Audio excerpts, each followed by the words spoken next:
Olá, alunos queridos, estamos aqui novamente para mais uma aula.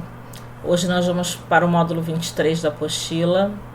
Saímos um pouco do assunto Brasil e vamos falar um pouco sobre a África no comércio internacional, né? Sempre importante, a gente saiu do Brasil, mas vamos falar de um continente que também está dentro do Brasil, né? A África, o continente africano, os povos africanos contribuíram em muito para a nossa cultura, para a nossa história, e é muito importante a gente exaltar isso e poder falar dos povos africanos e mostrar, enfim, um pouco da sua grandiosidade, da sua cultura, da sua história, da sua importância, né? Até como um processo de valorização desses povos. Vamos começar. Bom, vamos lá, um pouco de história da África, né? A África é composta por múltiplas realidades culturais, econômicas, políticas, sociais e religiosas. Durante a sua história coexistiram aldeias, confederações, reinos e impérios. Bom, antes da gente começar essa aula, vamos primeiro entender que assim, a África ela não é um país, ela é um continente. E muitas pessoas fazem essa confusão de pensar que a África... Ah, fulano é da África, né? Ciclano, de onde você é? Você é da África, mas na África a gente tem África do Sul, a gente tem Angola, Moçambique, Gana, enfim, tem a parte do Egito, né, que pertence ao continente africano. Tem vários países que pertencem ao continente africano.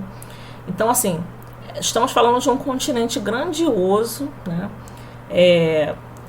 Também podemos chamar de berço da civilização. Quando a gente estuda o homem pré-histórico e os seus movimentos, a gente precisa falar da África, né? Então, quando a gente estuda, inclusive, a chegada dos portugueses e espanhóis aqui no continente americano, a gente chama a América de Novo Mundo. Por quê?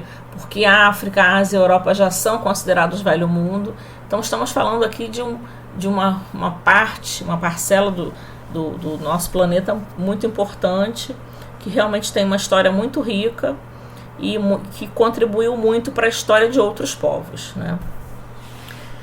Na religiosidade ocorre a crença animista, vamos falar isso mais profundamente, né, que é a crença de todas as formas da natureza.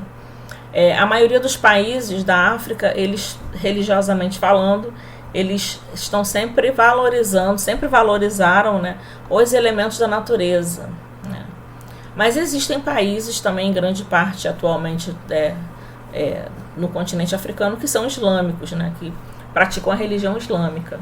Então, assim, até um certo tempo histórico a gente percebe essa unanimidade religiosa, né, em torno dos elementos da natureza, e depois de um certo período a gente já começa a ver os sistemas islâmicos, né, povoando, controlando, em alguns lugares mais, em outros menos. Aqui eu trouxe um esqueminha de alguns reinos africanos, né, para a gente tentar entender. Então, o que é importante a gente entender dos reinos africanos? Que existia a tradição oral, que era extremamente importante. Os reinos importantes, reino de Gana, Mali, reino do Congo, reino Yorubá, né?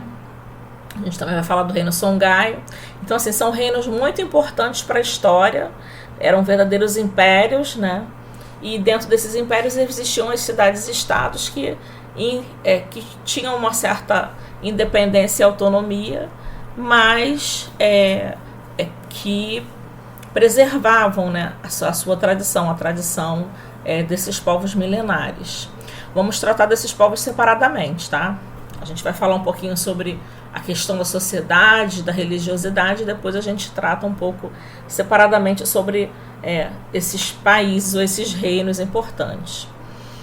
Bom, sobre poder e religiosidade, né? As sociedades africanas eram sustentadas por laços de parentesco e ancestralidade. É algo que a gente não pode esquecer. Então, as sociedades africanas eram sustentadas por laços de parentesco e ancestralidade. Valorizavam muito os seus antepassados, valorizavam muito os seus ancestrais, né? Os reis chegavam ao poder por questões hereditárias, né? Por serem descendentes de famílias nobres. Mas sempre essa questão da ancestralidade dos antepassados como muito importante para esses povos. Quanto à religiosidade, predominava a divinização da natureza, né, e dos ancestrais. A gente vê isso muito fortemente através dos povos chamados de Iorubás, né, que é um grupo étnico que vive em grande parte na Nigéria, mas em outras regiões também da África. Esses povos cultuam os orixás, que são divindades com características humanas, né? Manifestam-se por meio das emoções e forças elementares da natureza, como a água, a terra, o ar, o fogo, né? Alguns orixás conhecidos, inclusive aqui no Brasil, que a gente pode chamar de Ogum, Oxóssi, Xangô e Iemanjá. Aqui no Brasil, inclusive, alguns orixás vivem dentro de um sincronismo religioso, digamos assim, né? Porque são reconhecidos também como dentro da religião católica, né, também com alguns santos, né? Então eles são associados, na verdade, a alguns santos da Igreja Católica, e aí a gente vê um movimento de sincronismo religioso, sincretismo religioso entre esses povos. Uma outra religião que tem muitos adeptos na África hoje é o islamismo, né? Então o islamismo, que é aquela religião fundada por Maomé, né, que defende que o seu livro sagrado ao Corão é que determina tudo, né, que eles devem seguir, porque nesse livro é que está a palavra de Deus. O islamismo é uma religião que cresce muito na África, né, tem uma relevância muito grande na África, e tem também correntes de pensamento diferentes dentro do Islã, né? Então o islamismo ele tem várias correntes de pensamento, assim como o cristianismo também tem. Aqui eu trouxe algumas figuras para vocês, essa aqui falando da questão religiosa, né? Iemanjá, que é um orixá africano, seu nome significa mãe cujos filhos são peixes, em Yorubá. Iemanjá é uma figura muito comum aqui no Brasil também, né? Um orixá muito adorada, né, pelos brasileiros, enfim, que praticam a religião de matriz africana. E aqui tem uma figura do islamismo, né? Diferentemente da religião dos Yorubá, né, que são politeístas, né, acreditam em vários deuses, e Iemanjá é uma deusa dos vários deuses que existem. O islamismo já é monoteísta, né, ele acredita apenas em Deus, num Deus só, né, e ela está totalmente vinculada e articulada pelas ideias do Alcorão. Então, o islâmico, né, tudo que ele precisa decidir, né, ele recorre ao Corão. Então o Corão é o grande livro sagrado que vai dizer como deve ser o comportamento dessa sociedade, como deve ser o comportamento dos adeptos ao islamismo, que são chamados de muçulmanos. A gente tem uma grande quantidade de muçulmanos, né, no Oriente Médio, na Arábia Saudita. A gente vai estudar isso também, mas isso num outro momento, num outro módulo. Falando ainda sobre família, né, tradição oral. Tradição oral é uma coisa importantíssima. Na verdade, as duas coisas são muito importantes, né? Vamos falar primeiro da questão familiar.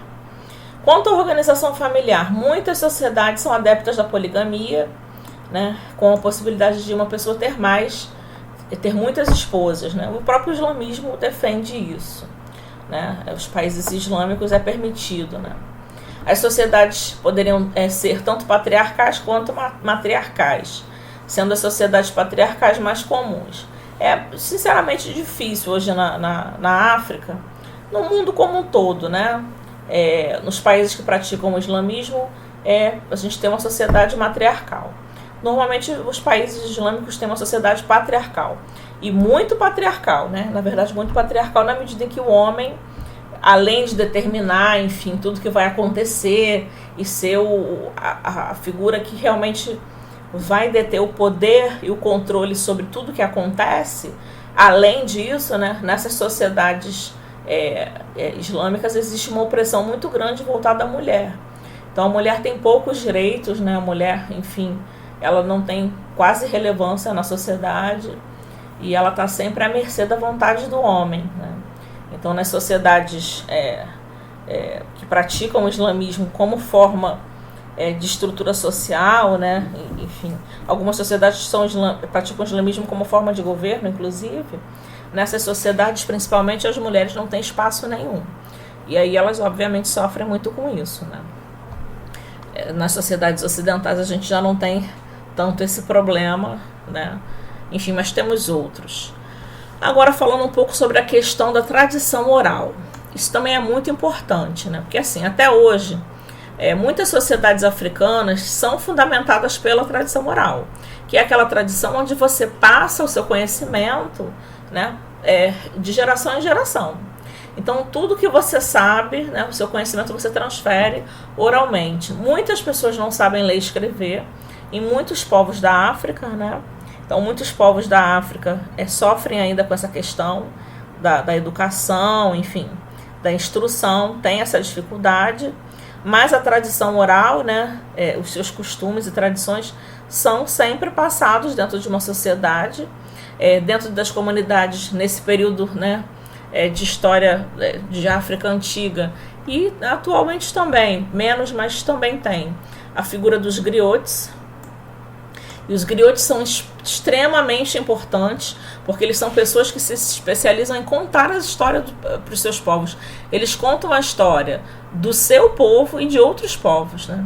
Então os griotes são verdadeiros professores. Eles narram todos os costumes da sociedade, eles mostram a questão ética, moral, a necessidade da preservação das suas culturas, do seu patrimônio, né? A questão da preservação, inclusive, do seu território. Então, os griotes, eles têm um papel determinante, importante, realmente aí nessa tradição oral da cultura da África. Aqui tem uma figura muito bonita, eu acho essa ilustração muito bonita de um griot, né? Esse aqui é um griot. A gente às vezes assim, associa o griot, muitas vezes estudando história, eu sempre associei o griot à figura do ancião de uma aldeia, né, de uma tribo africana. Mas não necessariamente, tá? Eles não precisam necessariamente ser tão idosos assim, né? Eles podem ser pessoas mais jovens também, que são preparadas para essa função. Mas normalmente são pessoas realmente bem mais maduras, né? Normalmente idosos realmente de uma aldeia que orientam, enfim, que explicam todas as questões da natureza, dos deuses, a questão religiosa, a história da humanidade, a história da sua nação, enfim, dos seus ancestrais, porque eles têm uma questão muito forte e importante com o ancestral, né? A ancestralidade. O povo africano valoriza muito a ancestralidade. Então, o griot, ele é aquela pessoa que ele vai dar esse norte e essa orientação, principalmente para os mais pequenos, né? Para os menores.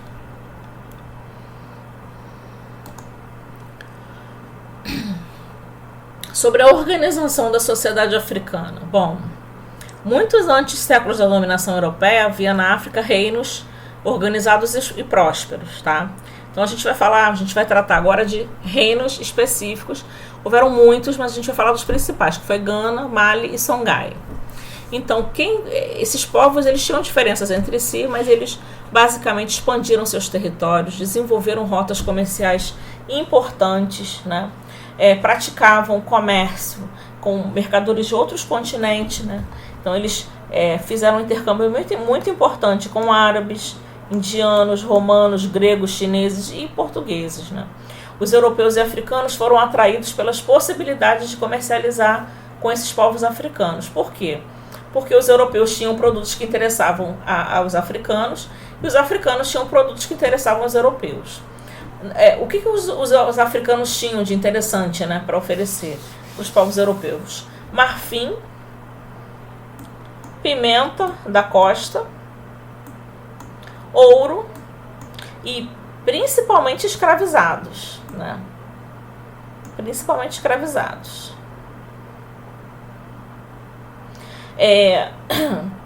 Os europeus já tinham, né, tecidos, bebidas, armas, pólvora, cavalos, né, navios também. Então existia uma troca, né? Havia uma troca. Os povos de Gana, deixa eu voltar. Os povos de Gana, de Mali e Songhai, eles trocavam, né, vários produtos com esses povos aqui, né? E assim eles foram crescendo e expandindo os seus territórios.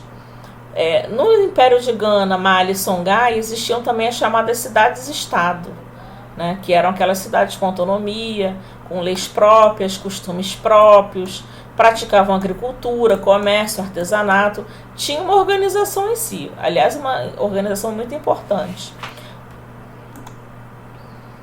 Aqui tem algumas figuras, a capital do reino de Gana, né, Kumbi Salé. Olha que arquitetura bonita, gente. Eu adoro ver imagens que mostram que a arquitetura de outros povos, né? Seja povos antigos quanto contemporâneos.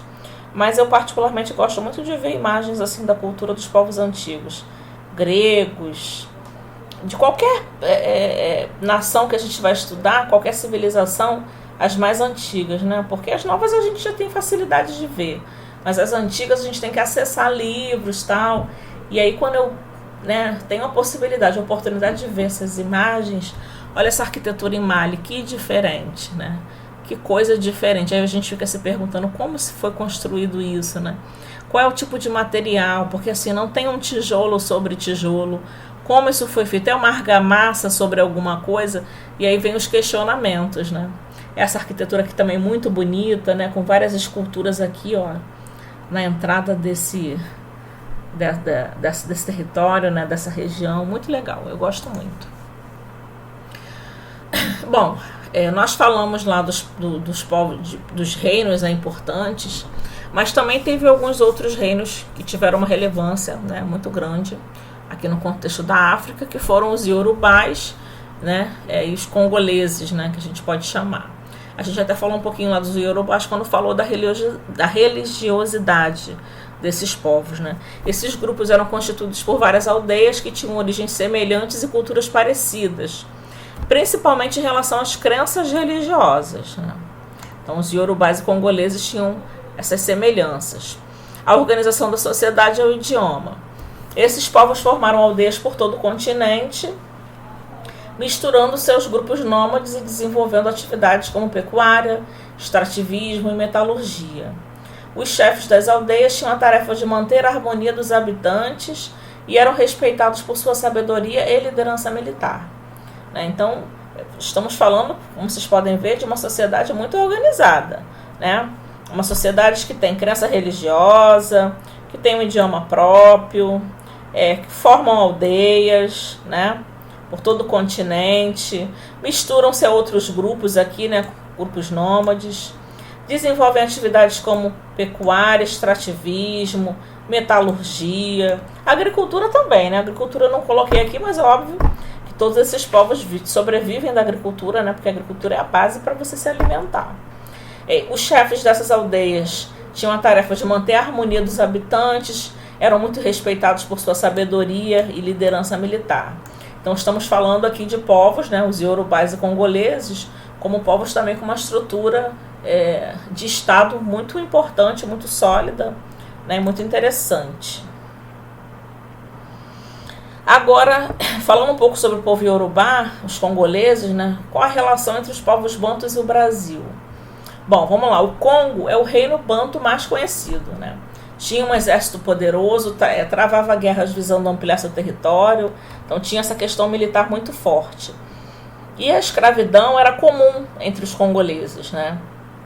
Então os prisioneiros de guerra e os criminosos se tornavam escravos lá no Congo, né? E contribuíram ao longo da história para a cultura banta se disseminar em diversos lugares do mundo. Por quê? Porque os congoleses praticavam esse comércio também com a Europa, né? E aí havia essa troca de escravos por produtos.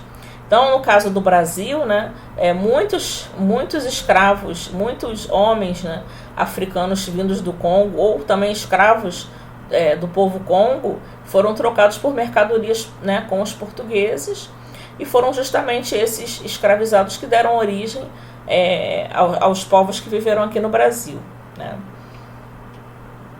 E aí a gente tem essa possibilidade de mescla, né, de hábitos e costumes entre europeus, indígenas, né, contribuindo à cultura brasileira, europeus, indígenas e negros também contribuindo com essa cultura brasileira. Então, os povos bantus estão totalmente ligados ao Brasil, né, pela questão da escravização desses povos aqui no Brasil, no período do Brasil colonial.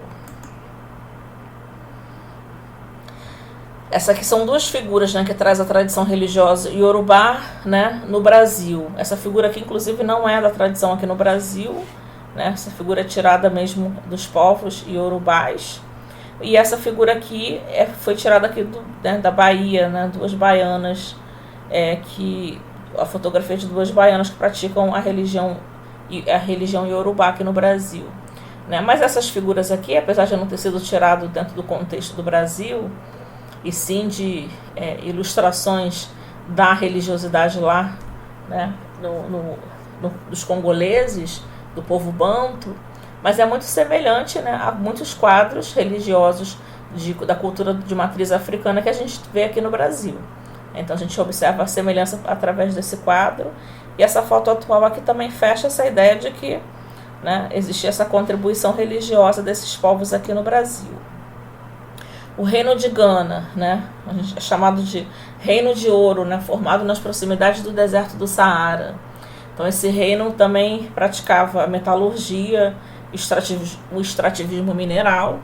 Né. Os africanos, eles são grandes conhecedores de várias práticas importantes. Né.